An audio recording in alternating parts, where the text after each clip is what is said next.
Hi gang, this is Jonathan from the piano lesson, and I thought I would bear repeating today to talk about the different uses of tetrachords and all the different types of scales that you can learn using tetrachords. It's one of my favorite subjects because it makes learning scales and learning music so easy. And there's really only four kinds of tetrachords that we typically think of that are bound by a perfect fourth. So when I say they're bound by a perfect fourth, I mean that the lowest note, the distance from the lowest note and the highest note is a perfect fourth. There's different types of intervals, and the first category of intervals, the most important, are perfect intervals. And if you know these tetrachords, you can form all kinds of great scales. It's a much better way of learning music than just learning it straight out of a book. Typically, scales have how many notes? Well, typically they have 8. Of course, you could have more. You could have 9. What scale has 9 notes in it? Well, a diminished scale. It's 8 plus the octave, as opposed to major scale, let's say, which is 7 letters in the alphabet, A through G, and then the octave. So that's possible. And you can have scales that have fewer notes. You could have scales that have 6 notes. What scale has 6 notes in it? Well, the whole tone scale has 6 notes. If you take an octave and you slice it up into various pieces, okay? So typically we take an octave and we slice up the scale into 8 pieces. All those little pieces are not the same distance. Okay, they're generally half steps and whole steps. That scale is different. Let's say slicing it up only into whole steps. Okay, and that would be like a whole tone scale, like a half step scale, which we call a chromatic scale. And those are symmetrical scales as opposed to asymmetrical scales. You can have your diminished scale, which is kind of almost I mean, it's not really a symmetrical scale as such, but if you slice it up, if you alternate half whole all the way, you end up being able to pack in 7 notes within the octave. And the whole spelling of those is a little problematic. But typically we deal with scales with 8 notes. So let's just say that we're dealing with, where's my marker? Oh, there we go. We're dealing with scales that are A, B, C, D, okay? There's your perfect fourth. There's your perfect fourth, okay?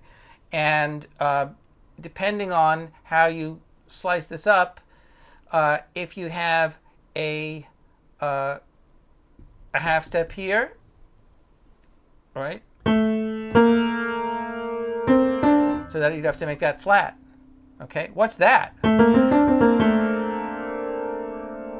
Well, it's called a Phrygian. A Phrygian tetrachord. Why? What makes it a tetrachord? Well, it's 4 notes. 1, 2, 3, 4. Okay, and it's B-O-U-N-D, bound by the perfect fourth. This perfect fourth, right? That is a constant. It never changes. Up here, this half step, that is the variable. Okay, and that variable changes. All right, it changes. This stays the same. All right, that stays the same, and this guy changes. What if we move the half step over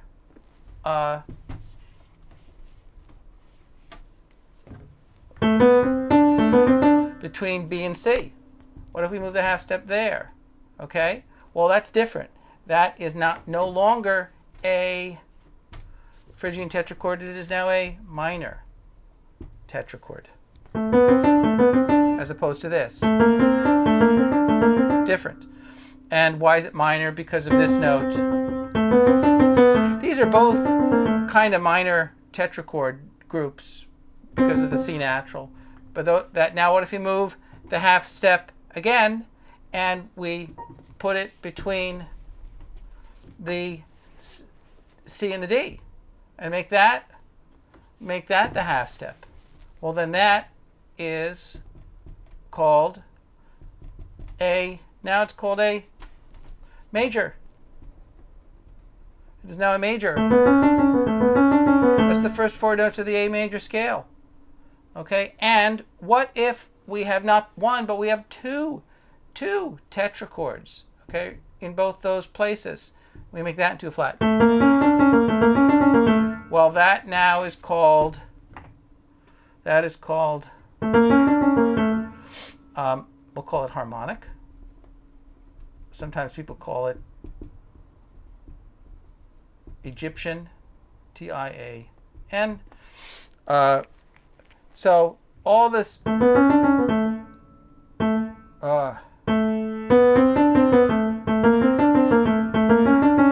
notice these stay the same, and the 2 middle notes change. All right, the lowest note stays the same, and the highest note stays the same.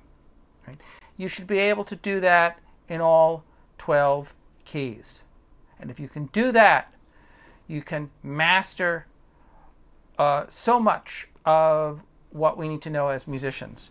So, you know, this is your major, this is your minor, this is your Phrygian, and then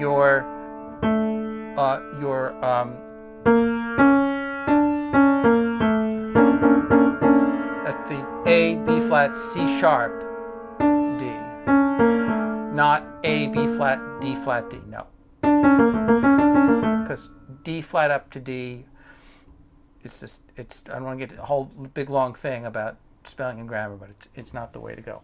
Let me show you what that looks like on a staff, just real quick. So on the staff, and also will help you with your reading a lot faster. But, right, A, B, C, D. Steps. They're all some kind of step. So A, B, C, D, A, B flat, C, D, A, C sharp, A, B, C sharp, D, and then the A, B flat. Right. That's what that looks like. All right. Here's what it sounds like now. All right. Major, major, major, B flat, minor. Okay.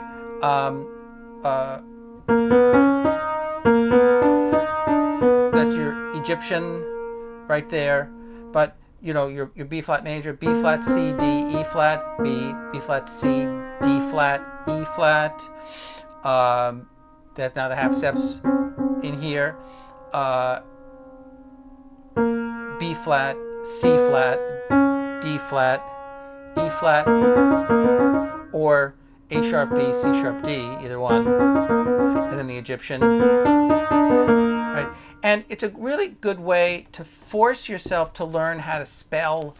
I mean, you got to be literate, guys. You can't just fudge stuff. You have to be really clear in your mind, you know, and there's nasty, gnarly bits of music that we have to sort out, you know, especially in the piano. The piano and Western music has all these enharmonic spellings, which can be really problematic. B flat, B flat, C flat, D, E flat, okay? Versus the other way of looking at it, which is A sharp, B, what do we do here? Yeah, A sharp, B,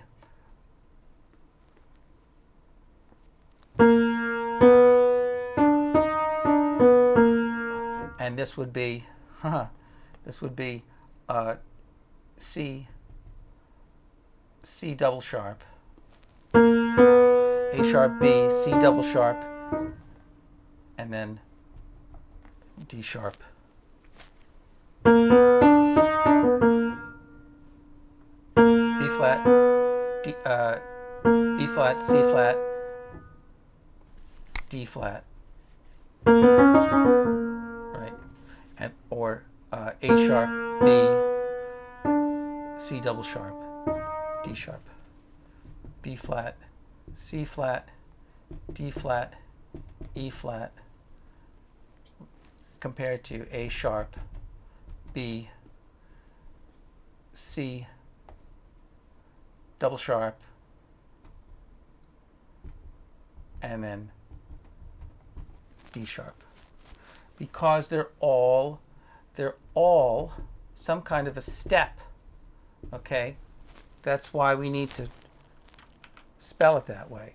Another way to think of a Phrygian sound is to take any major scale and build a scale on the third note of that scale. So you could say that B flat is the third note of a G flat major scale. G flat, A flat, B flat, C flat, D flat, E flat, F, G flat. Okay, that's why we don't call this B in the key of G flat. And conversely, if you want to spell it as F sharp, the enharmonic, F sharp, G sharp, A sharp, B natural, C sharp, D sharp, E sharp, F sharp, different spelling. F sharp, G sharp, A sharp, B, C sharp, D sharp. Okay, and since we're doing Phrygian, it's A sharp, B, C double sharp, and then D sharp, because C sharp is the fifth note in the key of F sharp. So that little bit of a Phrygian tetrachord is kind of extracted. The larger context, you usually have to keep context in mind with what you're doing. Okay, that's why I'm being some kind of nitpicky about this stuff. So let's look at what kind of scales you can make. Well, a major scale is made up of two major tetrachords.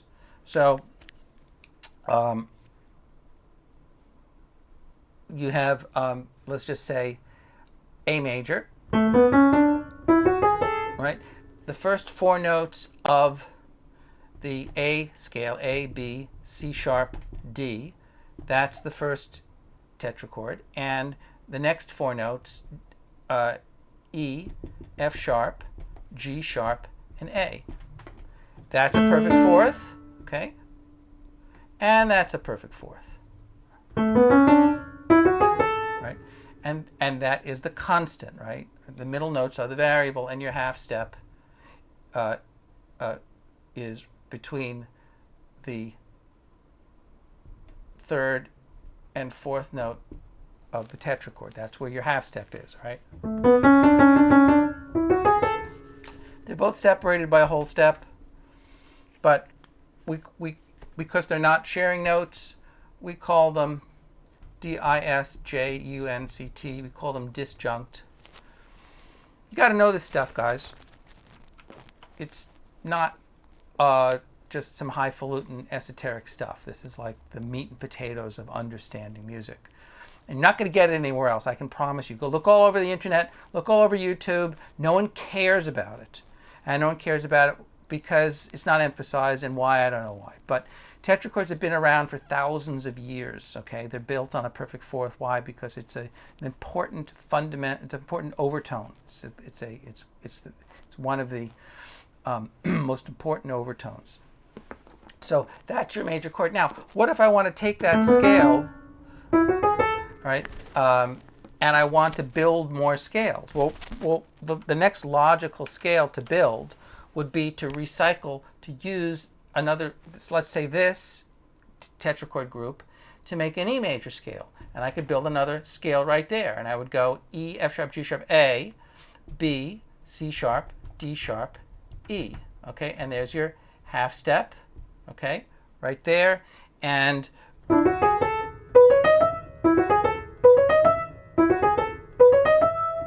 that's your perfect fourth, once again. Remember the old TV show, The Addams Family?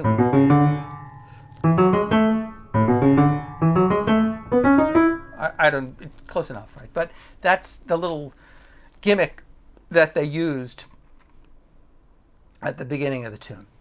So that's how if you look at that grouping, if you look at that scale, right, the E major tetrachord is shared.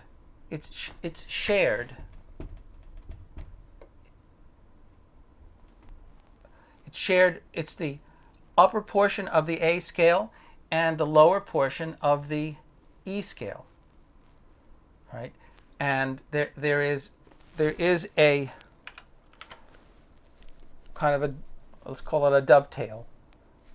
All right, now what if you wanted, you got rid of, let's say you took the third note and you lowered it a half step to C natural, okay, and you took the third note and lowered that a half step, okay, and now you have two minor tetrachords.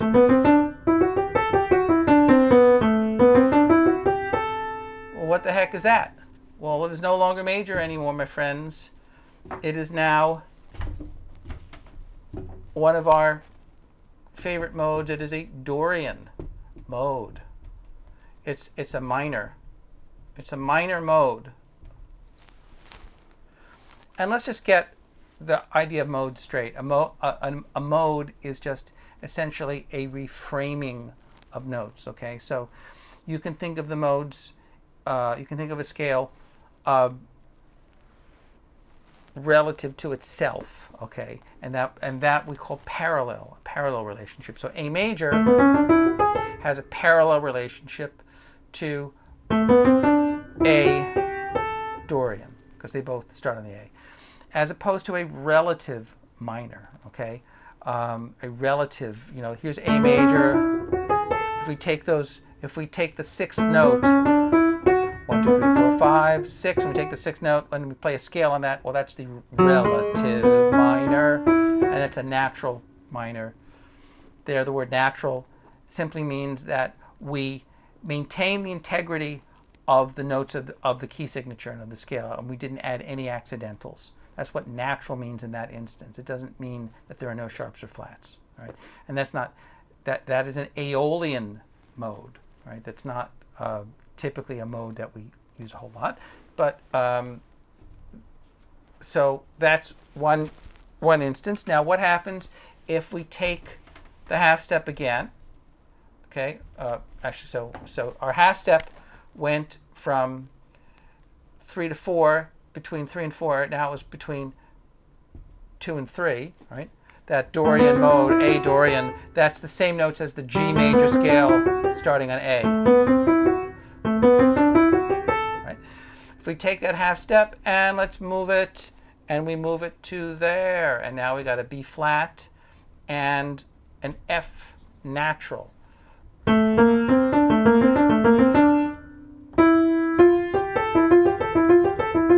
And now we have, excuse me.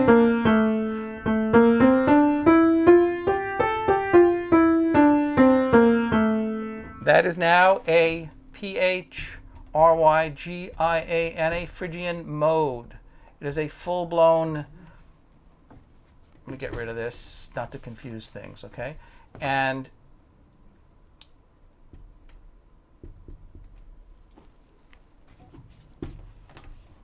clean things up here, but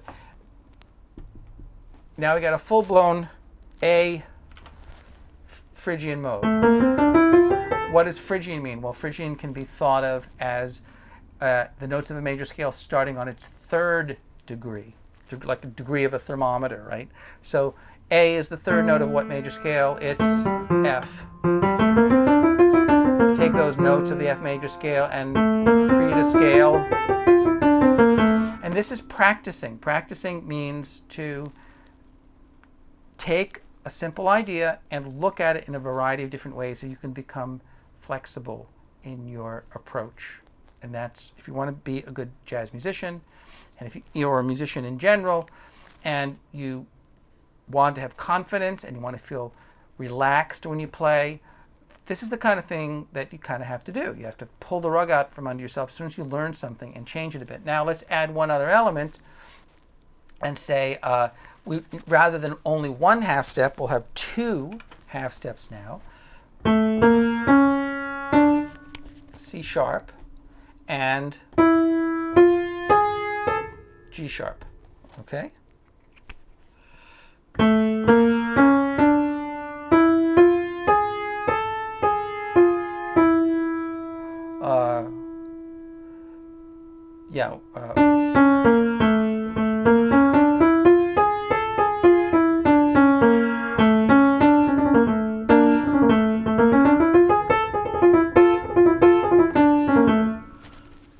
What is that called? I don't know. Write in and tell me what that scale's called. That scale uses two similar disjunct tetrachords where you have two half steps. Okay? Some scales use similar tetrachords, some scales use dissimilar tetrachords. But it's a cool sounding, if you want your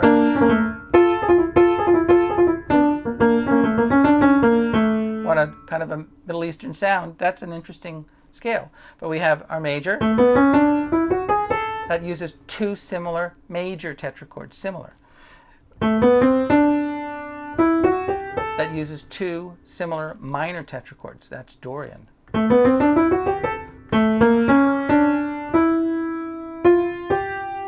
That uses two similar uses two similar tetrachords. That's Phrygian. So look, those are all the scales that you can use, that you can create, right? Using these tetrachord groups. But keep in mind, the scales that we're talking about are similar in nature, right? Now, if we use dissimilar tetrachords, so far we've been using similar. Use dissimilar. Similar versus dissimilar. Oh, I spelled that right. Yeah.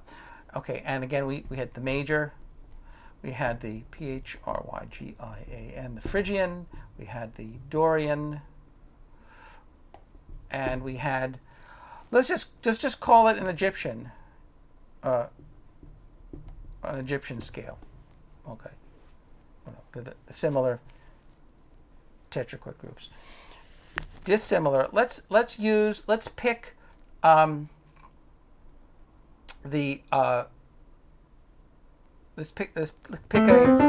minor tetrachord group down below. Which one of these uses the minor tetrachord group? Well, it's the Dorian. That's really the minor one. That's the minor. Okay, that's the minor tetrachord.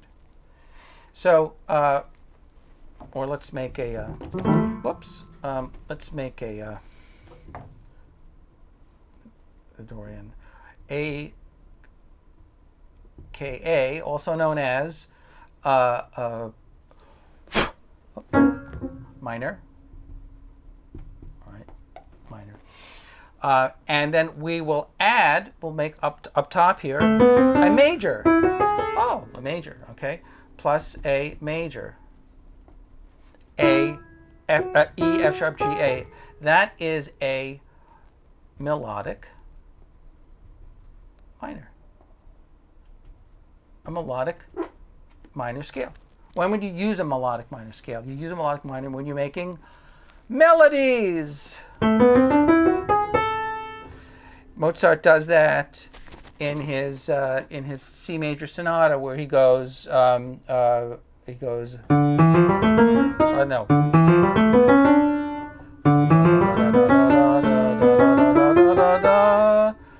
Is that right? Yeah. Remember this one?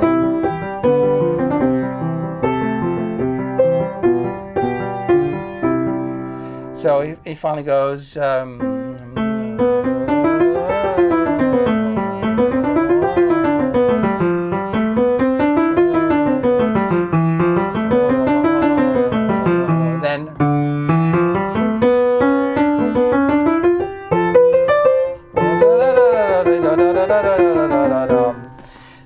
that's, I mean, listen to what Mozart does there with all those modes. What mode is that? Quick. That's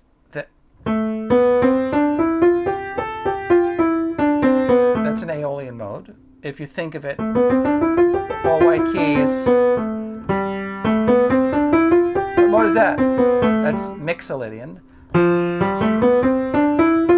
What mode is that? That's Phrygian. Not Phrygian, I'm sorry, Lydian.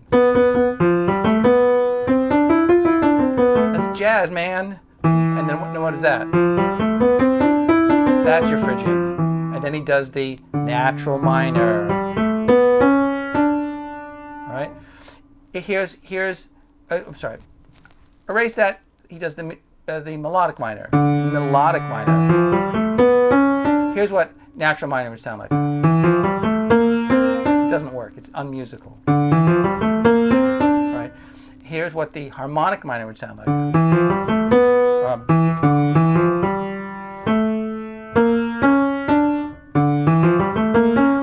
No, it's unmusical in that instance. And harmonic minor scales are made as a foundation to create harmonies. They're artificial scales, meaning that they contain notes that are not in the key signature.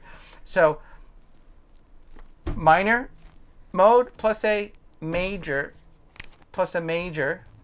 equals the melodic minor. Minor plus minor plus minor, that's a natural minor scale.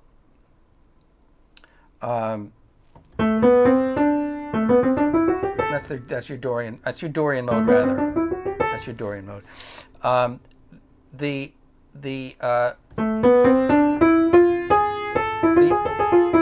If I add a harmonic tetrachord up there, then I get a harmonic minor scale. All right, so this lower tetrachord, that's the constant, right? And this is the variable. That's the variable. That was small. This is the constant and the variable, right? So A, natural minor, melodic minor, harmonic minor, right? Of those three, which uses similar tetrachords, it's the natural minor scale. So that's how you use these things. You put them together like Tinker Toys. All right, I gotta go. Oh, that was a lot of stuff. Oh, so much to know. But there's only 4 things to know. 4 kinds of tetrachords, and you stick them together and you make stuff. Okay, guys? I gotta run. This is Jonathan at the piano lesson. Please send me a note of some kind and let me know that you watch this, and let me know that you either are happy or sad or annoyed or scared or tired or just completely confused or elated. Bye now.